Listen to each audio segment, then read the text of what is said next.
Ever wonder what happens when kindness collides with greed? When a simple act of humanity ignites a firestorm of change? Buckle up, because this is the tale of Arthur, a baker with a heart as golden as his perfectly risen loaves, and a town about to discover the true meaning of community. Arthur was a 52-year-old man, a baker through and through. He lived and breathed the scent of yeast, sugar, and warm vanilla. For 25 years, he'd run Arthur's Artisan Breads on Willow Creek's Main Street, a cozy little shop that was more than just a bakery. It was the heart of the neighborhood. Unlike the fancy modern cafes popping up around town, Arthur's bakery was a throwback. Wooden floors, a bell that jingled merrily when the door opened, and the comforting aroma of freshly baked goods that permeated everything. He knew his regulars, Mrs. Gable, the elderly widow who came every morning for a sourdough roll. Young Timmy, who always wanted a chocolate chip cookie, and Arthur always slipped him an extra. And Mr. Henderson, a retired teacher who loved to sit by the window with a cup of coffee and read the newspaper. Arthur's life wasn't glamorous, but it was fulfilling. He loved his work, his customers, and the sense of belonging he found in Willow Creek. His day began at 3 a.m. He'd arrive at the bakery, the silence of the early morning broken only by the hum of the refrigerator. The cool air would hit him as he stepped inside, carrying the ghosts of yesterday's loaves, and he'd instantly feel at peace. He'd turn on the radio, a classic jazz station his father used to listen to, and start the day's preparations. First, the sourdough starter, a living thing he'd nurtured for years, needed feeding. Then, he'd move on to the other doughs, the French bread, the rye, the whole wheat, each one a carefully crafted recipe passed down through generations of his family. Arthur wasn't just baking bread, he was carrying on a legacy. One of Arthur's most loyal customers was a quiet, unassuming man named Samuel. Samuel was a veteran, a former army medic who'd served 2 tours overseas. He carried himself with a certain stillness, a quiet strength that spoke of experiences unspoken.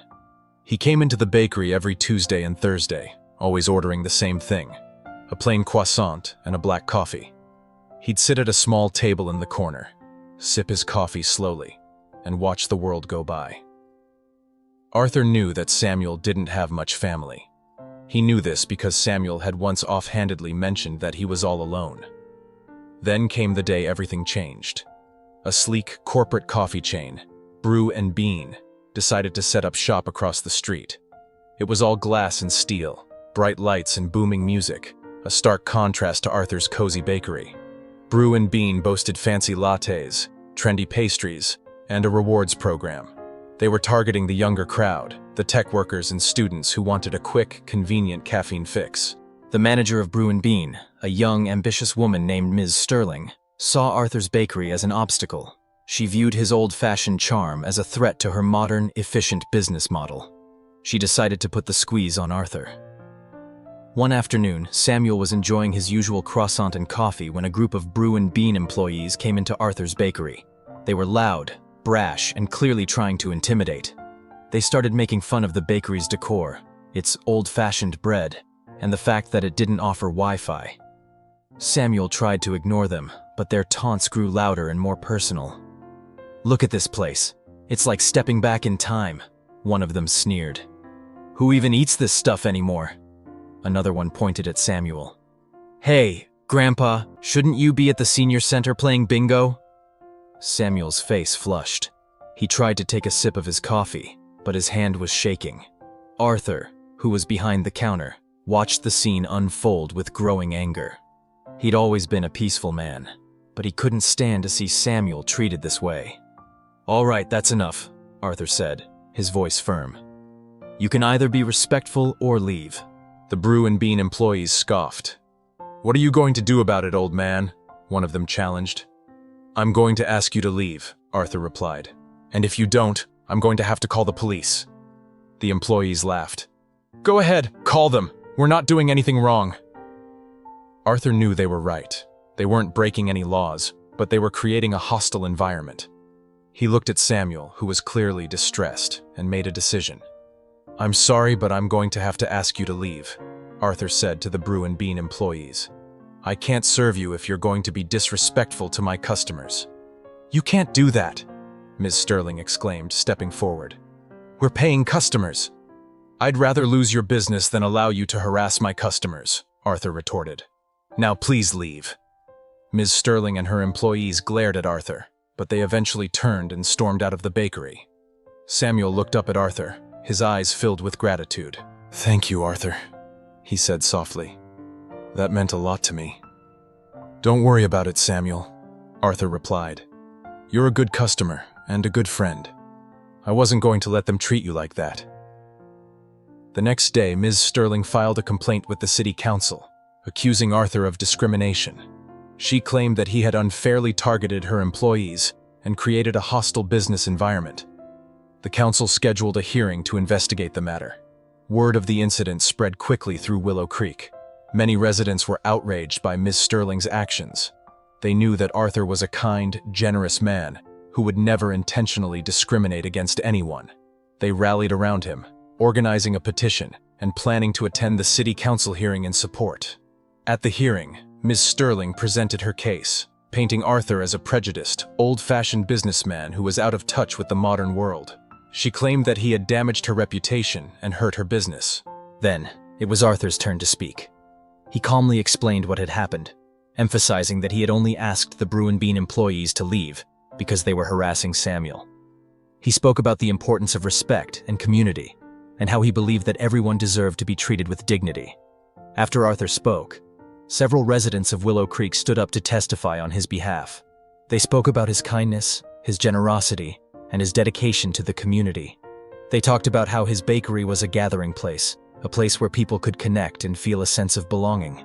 Finally, Samuel took the stand. He spoke about his experiences as a veteran, about the sacrifices he had made for his country. He talked about the importance of being treated with respect, and how Arthur's simple act of kindness had meant the world to him. The city council listened intently to all the testimony. After a long deliberation, they announced their decision. They were dismissing Ms. Sterling's complaint and issuing a formal apology to Arthur. The news was met with cheers and applause from the crowd. Arthur was hailed as a hero, a symbol of courage and compassion. He was overwhelmed by the outpouring of support from his community. But the story didn't end there. Inspired by Arthur's example, the residents of Willow Creek decided to take action. They started a campaign to support local businesses, encouraging people to shop at Arthur's bakery and other independent stores instead of the corporate chains. They organized community events, like farmers markets and street fairs, to bring people together and celebrate the unique character of Willow Creek. Brew and Bean struggled to compete. People boycotted it, and Ms. Sterling eventually resigned. The chain went bankrupt. Arthur's bakery thrived. People from all over the region came to Willow Creek to experience the warmth and charm of his shop. He became a local celebrity, but he never let it go to his head. He remained the same humble, kind-hearted baker he had always been.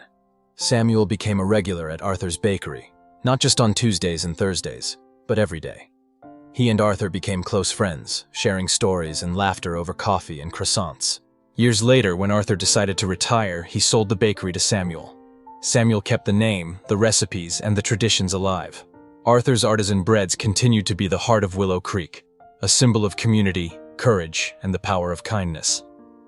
Even better, Samuel decided to expand the bakery by adding a small kitchen. In this way, more opportunities were created for other veterans who were unemployed so they could be hired to improve their life.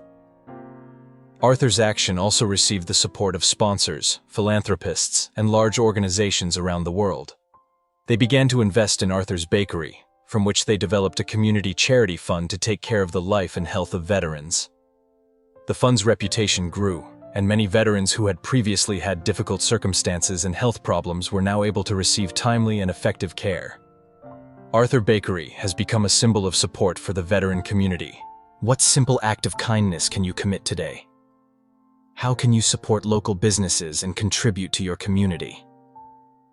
What does this story teach you about standing up for what's right, even when it's difficult?